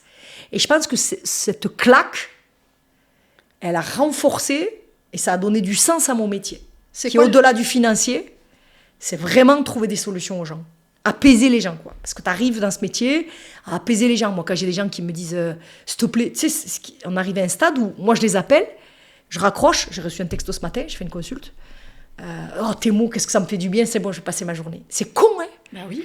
Mais j'aurais pas imaginé que ce métier, il puisse... L'accompagnement, en fait, il est maximal. On fait tout ce qu'il faut pour le client. Moi, au cabinet, j'ai une haine, je les saoule, ils le savent. Je leur dis, s'il te plaît, réponds, appelle le client 2 minutes, rassure-le, fais ce qu'il y a à faire. Voilà, moi, je veux qu'on soit au max. Et la mission de Praeteum, ça s'appelle Praeteum, j'ai choisi parce que c'est Praeteum, c'est protéger l'homme, c'est-à-dire que l'homme, il est derrière nous, on est devant. Et moi, c'est ça. T'es le bouclier. Voilà, moi, j'ai besoin de ça. Après, je ne fais pas tout bien. Il y aura toujours des gens qui râleront. Ça... Après, on est pris par le quotidien. Non, mais c'est important parce que mais on peut pas des fois, je lis un peu les commentaires sur TikTok et tout. Mais en tout cas, dans mon cœur, et après, je ne suis pas parfaite. Et le problème, c'est que quand tu travailles à plusieurs, les erreurs sont là. C'est que j'essaie de faire en sorte que le client il soit satisfait, mais émotionnellement, intellectuellement, et qu'on ait fait le max. Ouais. Voilà. Et c'est vrai que je dis ça, alors je sais qu'il y a des confrères qui vont écouter ce que je dis. Oui, c'est pas une évidence. Et loin, il s'en faut. Et d'ailleurs, c'est pour ça que je parcours la France, parce que je pense qu'on est 77 000 avocats, et que si des gens m'invitent à venir plaider à Rennes, c'est qu'effectivement, il y a un problème. C'est qu'il y a un problème, et c'est qu'ils ont trouvé quelque part en toi ce qu'ils n'ont pas, en tous les cas, entendu par d'autres. Voilà, c'est donc, ça. Après, bon, je suis pas parfaite, loin s'en faut, mais je pense que effectivement la clé, c'est que les gens me disent, moi je suis un pitbull, hein, on m'appelle le pitbull. Dans la profession, on dit que je suis un pitbull. Mais parce que moi, pour mes clients, ce que j'ai vécu avec Pellico, j'ai embrassé mes clients. Et ça, c'est vrai que le monde l'a découvert, mais ceux qui me connaissaient avant, c'est ma réputation de toujours. Clairement. Moi, j'ai marché pour ça. Dans ce métier, j'ai eu des clients très vite, parce que très vite, les gens se sont rendus compte que, t'embarques le truc. T'es entière et il n'y a pas de demi-mesure avec toi. Voilà. Mais c'est pour ça que c'est ce que je t'ai dit tout à l'heure sur les excès. C'est pour ça que les gens t'aiment ou te détestent. Voilà, et les excès que j'ai moi aussi. Et oui. Moi, je suis excessive, quoi. Je dors pas de la nuit, je travaille nuit et jour. Une situation, cette nuit, mon mari m'a dit, t'as bien dormi? Je dis, ben non, je pense à 4 situations du cabinet. Enfin, voilà. Ça pose problème aussi, parce que l'investissement, il est fort, parce que je suis très excessive aussi dans les audiences, que parfois, maintenant on me connaît, mais quand j'ai débuté, ça crée des incidents, avec des magistrats qui disent, mais enfin, c'est pas votre fils, c'est pas votre si. Bah si, moi quand je défends une petite 22 ans, c'est mon fils. C'est mon frère, c'est ma mère, c'est ma grand-mère, c'est ma sœur, c'est tout. Et d'ailleurs, il y a une chose qui est assez particulière chez toi quand tu parles effectivement sur Insta de tes affaires et tout. Ouais, c'est tu moi. dis mon petit, mon enfant. Moi, je tutoie tous mes clients. Hein. Tu es en fait ton client. Ah non, mais vraiment. C'est assez impressionnant parce qu'il n'y a pas cette... comment dire cette distance. Oh, mais je me respecte, mec. Oui, non, je dis pas le contraire. Je dis pas qu'il y a pas de respect. Mais d'autres mettraient cette distance ou disent mon client. Tu sais que quand il est fort, ils leur disent attention, mais de la distance, vous mettez loin, vous mettez la main et tout. Moi, dans haute exigence, je dis tu prends dans les bras, tu colles, tu caresses. Et tu tutoies surtout. Et oui. Et tu tutoies ce qui est mais pas je pense donné que dans la c'est le monde qui va comme ça. Et puis la profession n'est pas prête, n'est pas faite dans ce tutoiement. C'est peut-être pour ça aussi qu'ils aimeraient bien que je prenne la porte. Et je voulais juste rebondir justement sur ce que tu disais dans le fait qu'effectivement, quand tu envoies un message à tes clients, ils te disent oui, c'est bon, je vais passer une bonne journée. Ouais. Est-ce que tu sais quel est l'impact que tu as également sur les réseaux sociaux quand tu fais des stories où toi tu les fais de manière très naturelle, où tu dis des mots c'est pour ça que j'ai fait le podcast là. Voilà, qui sont pour toi quelque chose de tout à fait normal, mais perçu. C'est incroyable. La perception. J'ai découvert ça, c'est incroyable. C'est fort. Hein, moi, je t'ai connue sur les réseaux sociaux. Et je me suis beaucoup reconnue en toi sur bien des aspects, surtout sur le parti grande gueule, on m'aime, on m'aime pas. Ça, c'est l'acceptation de ce que l'on est. Exactement. Moi, je suis tranquille avec moi-même, je suis droite dans mes baskets et j'ai pas de problème avec ça. Mais est-ce que tu prends la mesure? Non, j'avais pas mesuré, mais alors attends. Tu sais, moi, quand j'ai fait les réseaux sociaux, je les ai faits parce que j'avais lancé l'application pour laquelle j'ai été condamnée d'ailleurs, SOS Avocat, mais qui est légale, hein, c'est juste le formalisme qui était de départ. Et en fait, on m'avait dit, il faut que tu ailles sur les réseaux. Moi, j'ai lutté contre les réseaux pour mes enfants. Parce que quand tu as 2 ados qui ont les réseaux, moi, j'étais tête chercheuse à bloquer les téléphones, les comptes, etc. Et un jour, ma sœur Messaouda, qui vient du Maroc, me dit, écoute, regarde Instagram et tout. Je dis, bon, montre-moi, parce qu'il va falloir que je fasse. Il faut que je fasse le mec de l'application. Il m'a dit, il faut que tu sois sur les réseaux. Il me dit, sinon ton application ne marchera pas. Ouais. Et je commence à me mettre sur les réseaux, etc. Tu vois, ça prend du temps. Moi, j'y suis depuis 2018. Oui, ça fait 7 ans. 7 ans quand même. Tu vois, 7 ans, c'est pas beaucoup, mais c'est beaucoup pour les réseaux. C'est énorme. Il y a eu une transformation qui s'est faite. Voilà. En plus, moi, t'as vu, je sais pas, moi, organiser. Donc, vas-y, tcha. Et en fait, j'ai eu des retours. Je me dis, mais ça serait le jour, quoi. Tu vois oui. Alors, je l'avais eu dans le métier. C'est-à-dire que dans mon métier, c'était incroyable parce que dans mon métier, j'allais voir les petits. Moi, je suis très moraliste, je suis très maman, très, très coach. Donc, moi, mes clients, je les démonte. Putain, tiens, salopard, pourquoi t'as fait ça, etc. Après, je défends à faux. Et moi, j'avais vécu ça dans mon métier. Parce que quand je rentrais, mes clients me disaient, oh, mon fils, il vous a vu, il adore, vous lui avez dit, alors que je l'avais tué, le petit, tu vois. Ouais, mais bon. Donc, j'avais quand même, au départ, dans mon métier, ce retour de, oh, ce que vous me dites, ça me fait du bien, soyez à côté de moi à l'audience. Des fois, il n'y a rien à faire, ils veulent me payer pour que je sois assise. Je dis, quand même, arrête. Ils me disent, non, vous venez à côté de moi, je préfère. Bah oui, mais c'est parce que tu as cet aspect rassurant aussi. Ouais, mais bon, faut pas des... Tu vois, oui, voilà. mais... Et donc, je l'avais eu, ça. Mais les réseaux, c'était impressionnant. Bah ouais. J'avais des retours, je me disais, mais attends, hein, pas normal, elle me dit ça et tout. Et après, au fur et à mesure du temps, je me suis dit que c'était utile. Parce que ça nourrit l'ego au départ. D'accord? Donc, au départ, t'es content, tu nourris l'ego et tout. Après, tu deviens un singe. Parce qu'attention, les réseaux sociaux, ça demande une gestion au quotidien. 2h30, 3 heures de réseaux sociaux. Des fois, tu as l'impression que tu es aux zoo, quoi. Parce qu'il faut publier, parce que, tu vois. Et oui, il faut alimenter l'algorithme. Voilà. Et c'est pour ça que moi, j'ai la chance. Donc, je suis passée par toutes les phases. Ça te fait l'ego. Après, derrière, bon, ça a été contesté dans le cadre de ma formation, dans le cadre de mon métier. Donc, ça a remis en question des choses. Après, j'enseigne, moi. J'essaye avec beaucoup d'humilité d'enseigner. Toutes mes publications, elles ont vocation à apporter quelque chose. Moi, je filme pas à manger, à boire, les sacs. Bon, même quand on rigole, eh bien, je veux qu'on rigole avec un éveil des consciences. Tu vois, voilà. Parce qu'on m'a demandé, mes confrères m'ont demandé, mais pourquoi tu fais les réseaux? Je leur dis, parce qu'on n'est pas tous du même milieu et que parfois il y a des choses qui sont évidentes pour vous et qui ne le sont pas par d'autres. Donc autant le faire par l'humour, par l'accès, etc. Et moi, je n'ai pas de complexe. Hein. Moi, je suis une Arbia, j'ai une communauté, je suis marocaine, issue de l'immigration, j'ai aucun complexe femme de 46 ans, voilà. Donc j'assume ce que je suis et je parle à ceux qui me ressemblent. Et donc quand je fais ça, je me rends compte qu'il y a des retours. Et tu vois, et je me rends compte, je crois, depuis 7 ans, je te jure, j'ai dû avoir 400 messages de gens qui ont dit « j'ai repris les études grâce à vous ». Oui. Bon, laisse tomber, là. Moi, ça, c'est le Graal. T'as vu, je te dis, moi, une vie de partage, quoi. Ça m'étonne pas. Voilà, une vie de partage, ça y est. Bien sûr. Alors, qu'est-ce que ça t'apporte? Eh ben, si une seule personne a repris des études, s'est émancipée, a fait ce qu'il a fait. Parce que reprendre des études, c'est pas l'absolu, hein, c'est pas une fin en soi. C'est-à-dire, c'est se mettre en action. Tout à fait. Tu vois, parce que moi, j'ai pas une image des études où je me dis c'est les études ou pas de réussite. Pas du tout.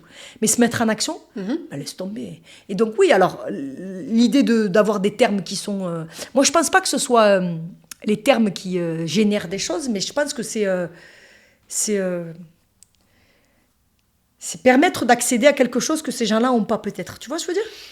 Je suis pas d'accord avec toi. Après, moi, c'est moi. Il y a le fond et il y a la forme.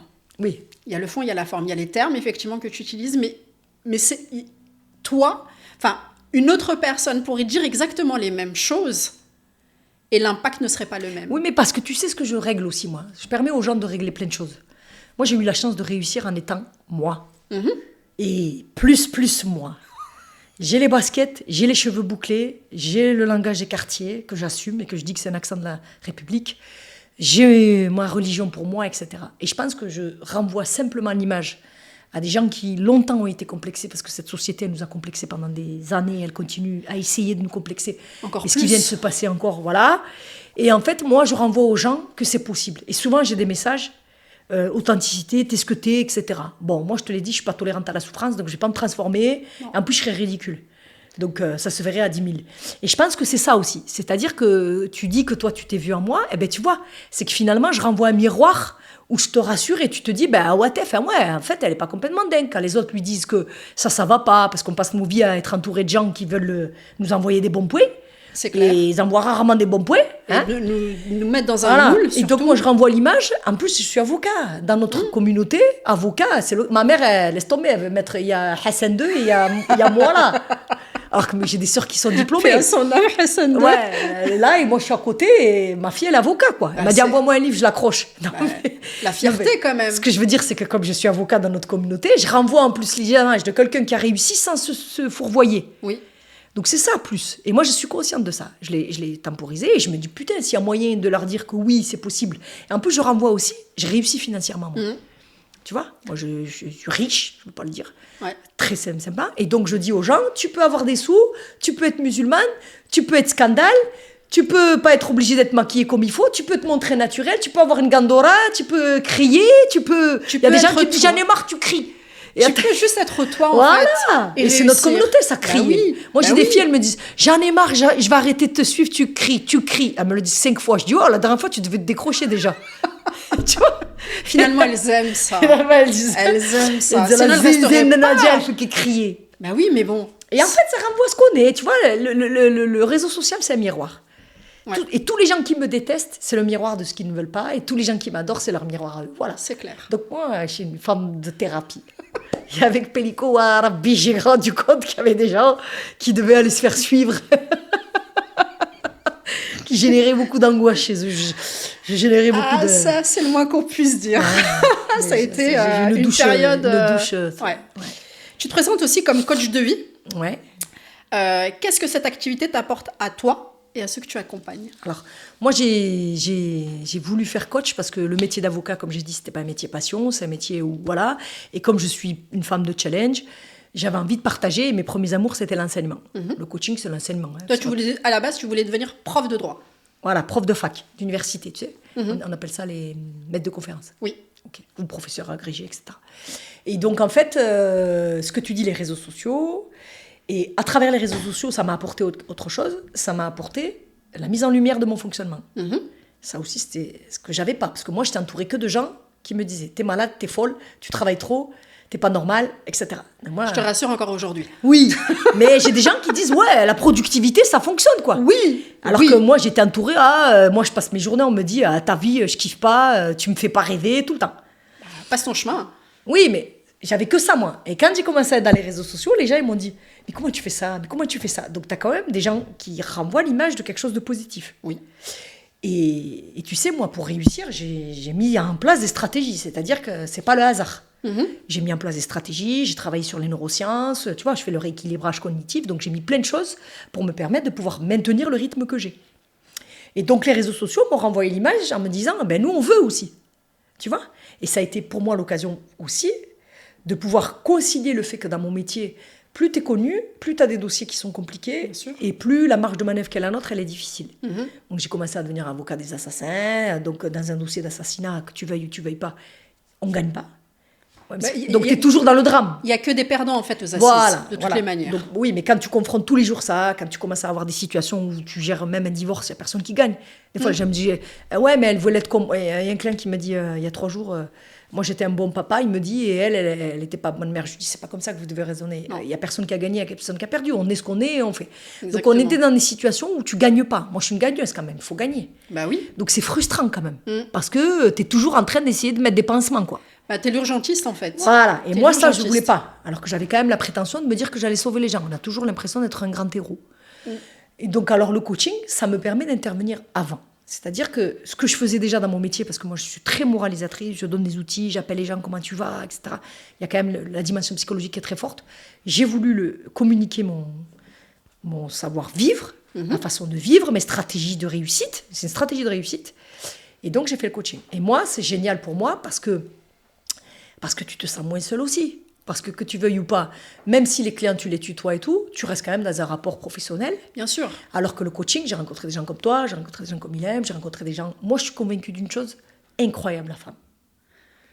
Moi, tu sais, j'ai une image de la femme. Voilà, laisse tomber. Oui, femme capable. Et en fait, le coaching, ça m'a... Tu le sais que je suis admirative, moi. Bien sûr. C'est pour ça que aussi, je peux pas... Nadia, t'es inspirante. Mais de quoi? Quand je vois des femmes, travail, maison, femme, l'argent, moi, je suis impressionnée. Et qui arrivent à être positives et qui se battent et tout. Moi, je suis impressionnée. Et si je peux apporter, moi, dans tout ça, parce que ce que j'apporte, moi, je pense, c'est l'autorisation de réussir. Oui. T'as vu ce que j'ai dit quand j'ai dit que je voulais être un homme? Eh bien, je dis aux femmes, ouais, on va faire comme les hommes. Exactement. Et c'est ça, en fait. Et si je peux le communiquer ça sans complexe et au contraire, à fond, ben moi, je ne vais pas lâcher le coaching. Et moi, ça m'apporte beaucoup de bonheur. Hein, parce que rencontrer des femmes comme ça, ça te met des claques tous les jours. Hein. Ah bah après, oui, quand tu vois les parcours de vie de certaines coachées... C'est ouais, incroyable. Mais toutes dans leur particularité, dans leur singularité... C'est magnifique, c'est une leçon de vie, quoi. Moi, j'ai coaché 500 personnes, laisse tomber, j'ai pris 500 leçons, quoi. Ah bah... C'est amazing, vraiment, il faut le vivre, quoi. Je l'ai vécu. Non, mais c'est... tu vois, d'une manière différente. Même quand ils font les boules, quand ils foutent les boules et qu'ils ne se mettent pas en action, il y a quelque chose, il y a un enseignement derrière, tu vois. Clairement. Non, c'est vrai, hein. Le coaching, ça, c'est incroyable. Et après, tu sais, moi, j'apprends beaucoup tous les jours. Moi, je bouffe du savoir. Et hier, j'ai rédigé un chapitre sur la science de la performance. Tu vois, moi, je suis à fond performance, productivité, résultat. Tu vois, voilà, il y a tout ça. Et quand je rédigeais et tout, je me suis dit, putain, j'ai un putain de bagage de savoir. Il faut des années. Moi, j'ai mis 25 ans à l'apprendre. Oui. Et tu peux le concentrer. Tu peux envoyer comme les 7 boules de cristal. Dragon Ball Z. Ouais. Et en fait, je me suis dit, quand je rédigeais, tac, parce que tu sais, t'es toujours dans le doute quand tu rédiges. Tu te dis, qui va te lire? T'as l'air folle. J'ai l'air folle quand je rédige. Et pourtant. Ouais, non, mais... Et tu te dis, je m'en fous, c'est pas grave. S'il y a 3 filles qui le lisent, moi je vais à la bibliothèque, je lis des livres, personne ne les a achetés, ils sont nuls et tout. Mais je les lis, je me dis, attends, la Nénette, elle a galéré et tout. Ouais, mais là, et t'apprends toujours quelque chose. Ouais, mais là, le tien, il a pas fait que 3 personnes. Ouais, ton livre... Non, mais si celui-là, il est sur le temps, il est un peu particulier, tu vois. Ouais, si on arrive effectivement sur ton livre, ça a été de l'auto-édition. Ouais, super. Et si déjà t'apprends à 10 personnes, franchement. Ouais. Voilà, si on fait une chaîne humaine. Et en fait, quand je rédigeais sur la truc de la performance et tout, et je me disais ça, je me disais, putain, si j'arrive à faire en sorte que des gens, au lieu que ça me mette 26 ans, j'arrive à leur communiquer en un temps, 1 an, 2 ans, 3 ans, tac, on est sur le même niveau de développement, parce que c'est pas la quantité de savoir. Non. C'est le savoir pour débloquer des portes dans ton cerveau qui te permettent d'accéder à des niveaux que tu peux pas accéder.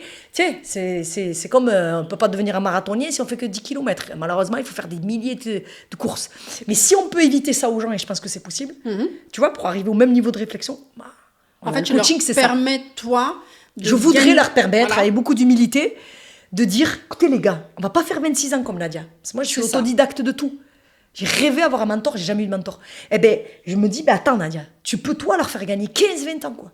Tu vois? Sur énorme. Le niveau de réflexion, tu vois? C'est énorme. Voilà. Mais quand je rédige, c'est ça. C'est ça le coaching. D'accord. Et finalement, comment tu arrives à concilier vie perso, vie pro? Moi, je concilie rien, moi, j'ai compris. Je concilie rien, moi. Non. C'est-à-dire? Moi, je fais tout ce que je veux. D'accord. Tout ce que je considère c'est ça aussi, c'est un travail, c'est pas le hasard. Tu sais, comme dit, t'as de la chance, t'as un mari. Non, ça s'est façonné. De quelle manière ça s'est Alors passé? Moi, j'ai rencontré un mari qui est extraordinaire et après, j'ai rencontré un mari extraordinaire. J'ai fait le choix d'un mari, parce qu'on fait le choix d'un mari, c'est pas le hasard. Tout à fait. Qui a favorisé ce que je voulais être, qui est totalement en adéquation avec mes valeurs. C'est-à-dire que, tu sais, nous, on donne beaucoup d'argent, etc. Donc, on a une dimension de partage et tout ça qui nous sont communes. On a des projets qui sont communs. Et dans tout ça, dans cette association, moi, je rapporte l'argent. Toi, t'es le financier. Ouais, c'est pour ça que je peux dire, ma fille, elle dit, il est génial. Je dis, moi, je suis pas génial. Et lui, il est la boîte à outils. Il met en place tout ce que je veux faire. Ouais. Tu vois? Et donc, en fait, moi, j'ai la chance d'avoir un mari qui, moi, je ne veux pas perdre 3 heures à faire à manger. Bon, j'aime pas, de toute façon. Il m'a traumatisé, l'autre. Tout ce qui m'a traumatisé l'autre, je le fais pas. Tu le fais plus. Non, je peux pas, je te jure, j'ai un problème. Moi, je sais faire. En plus, je suis chiante. Je mange pas, je mets pas de sauce. Et personne veut que je cuisine, quoi. En plus, Voilà, oui, moi, je cuisine à mes filles. Là, particularité, effectivement. Ouais, moi, je mets pas de sauce, je mets pas de sucre, je mets pas de lait, je mets pas de la viande, je mets pas de poisson, je mets pas de. Donc, je suis pénible. En plus, je dis non, mais ça, c'est trop gras, enlève le sel. Laisse tomber. Camilla, elle a dit être avec une nutritionniste toute la journée. Donc, je cuisine pas. Je fais du riz, des salades, des trucs comme ça. Donc voilà, moi j'enlève tout ça et tout ce qu'il y a, c'est pour ça que je concilie pas. Lui, il est la logistique. Tout. Et toi, tu es le financier. Extraordinaire. Et tu peux comprendre qu'aujourd'hui, effectivement, surtout dans notre communauté, vous êtes un couple qui est complètement... Pas que dans notre communauté, attends, tu sais, écoute-moi, ma chérie, vraiment, j'ai appris une chose dans ce métier. Les rapports hommes-femmes, peu importe le niveau et le degré de rapport de force. Il faut se mesurer un rapport de force. Après, les symptômes, c'est la cuisson et garder les enfants. C'est qu'on est dans une société, effectivement, où... société patriarcale, normal, hein, un homme, il est plus fort. Enfin, patriarcal, ça aussi, on ne devrait même pas l'utiliser, mais... Et en fait, on a construit une société où... Et après, c'est naturel, hein, un bébé, il est avec sa maman. Bon, il y a plein de choses qu'il ne faut pas qu'on remette en question. Hein. C'est toute la discussion sur le genre. Moi, je ne peux plus, ces discussions philosophiques-là qui te perdent, là. Donc, mais par contre, le rapport de force homme-femme, il est quelle que soit la communauté. Donc, le dis pas ça. Oui. Non, vraiment. Non, mais par contre, moi, je suis exceptionnelle. Attends, c'est pas vrai que je suis pas exceptionnelle. Parce que je vais te dire, j'ai un sacré salaire. Oui. Si mon mari avait ce sacré salaire, moi aussi, je vais faire les courses. Oui, je lui ai dit hier. J'ai dit, moi, je vais faire les courses, je vais chercher les petits. Voilà, moi, j'ai la chance d'avoir un mari qui... C'est pas cantonné à ça, il fait les travaux, il a eu besoin lui aussi d'apporter sa pierre à l'édifice, bien évidemment. Voilà, donc moi c'est ça cette chance, c'est que le mari il est capable d'aller faire des piscines et des trucs et d'aller faire les courses. Ça c'est... Toi, tu sais pas utiliser une pelleteuse. Et voilà. Et tu sais ce qui est extraordinaire quand même, c'est que moi, écoute-moi, mon mari il est extraordinaire pour ça. Parce que moi, tu sais, on lui rend hommage quelque part. Non, mon mari, laisse tomber. ma mère elle nous disait toujours sur mon père que Dieu me laisse mon mari. Elle me dit moi, je te dis la vérité, que Dieu me laisse mon mari. Parce que tu sais quoi? Il met en place. Tu as vu comme quand tu as un directeur de campagne, tu dis, fais ça. Moi, tu sais quoi, je sors, je prends des autostoppeurs tout le temps. Ah bon? Ouais, je passe ma vie. Moi, j'essaie d'aller tout le temps dès que je peux. Tac. Je monte et tout, je vois que c'est une vieille dame et tout. Je dis, vous vivez seule et tout. Moi, je vis seule, je n'ai pas d'enfant. Ah bon? Donne-moi votre numéro. Attends, je lui dis, je vous donne mon numéro et je vous donne le numéro de mon mari. Mais pourquoi faire? Si elle a besoin de plomberie, tout ça. Attends. Et je rentre, je dis, putain, j'ai rencontré une femme skina. Je me dis pas que tu vas donner mon numéro. J'ai dit, mais si elle a besoin de plomberie et tout, moi je lui l'aiderai si elle a besoin de droit, si elle a besoin de sous, etc. Je dis, par contre, si elle a besoin de trucs et tout. Voilà. Mon mari me permet. Pauvre. Non, il fait le hassanet. Attends, grâce à moi, il oui, mais bon. Et en fait, j'ai la chance d'avoir un mari qui me suit dans. Tu vois? Dans ton move, il est... Voilà, donc il n'y a pas de conciliation sur... Parce qu'après, l'argent, tu peux payer une femme de ménage, tu peux me payer une nounou, tu peux payer tout ça. C'est plus le fait d'être... Il me suit dans mes folies, quoi, tu vois? Oui, et puis après, c'est un équilibre. De toute manière, quel que soit finalement le modèle homme-femme, enfin le modèle de couple... C'est un rapport de force. C'est pour ça que je trouve que le modèle homme-femme, ça ne veut rien dire, mais quel est le rapport de force? Et si tu arrives à faire en sorte que justement, il n'y ait pas de rapport de force, et que les forces sont bien réparties... Chacun trouve sa place. Complètement. C'est là où est le plus essentiel, en fait. Voilà. C'est que chacun... Mohamed, il est sa place, il n'est pas malheureux, il est content de ce qu'il fait, etc. Alors que les gens, miskin, Mohamed, oh, putain, ça me saoule. Bah oui, mais parce que pour nous... Tu vois, toi aussi, alors? Toi aussi, t'es dans le piège. Non, mais ce que je veux dire par là, c'est que dans la construction... Mais moi, je déconstruis tout, moi. Voilà. Mais dans la construction logique... Après, si tu viens à l'IHE, tu sais que toutes les activités à faible valeur ajoutée, on les écarte. Complètement. Ben voilà. Bon, donc, comme tout les choses à forte valeur ajoutée, c'est moi. Les devoirs des petits, c'est moi. D'accord. Et les choses, voilà, c'est moi. Voilà. Et après, c'est deux. Donc, je fais parier. Mais le ménage, la bouffe, ramène les petits à l'école, fais le truc, ramène-lui à l'aéroport, ramène-lui... Ah non, j'en peux plus, voilà. Même lui, il veut se barrer tellement qu'il a la marre de... Mais c'est normal, je donne son numéro à tout le monde. Non, mais ça, c'est pas grave, ça encore, c'est dans la générosité, mais même l'entourage, laisse tomber. Hein. On disait tout à l'heure sur la source d'inspiration, t'es inspirante effectivement pour beaucoup de femmes, et quel message tu aimerais leur faire passer? L'effort amène la liberté.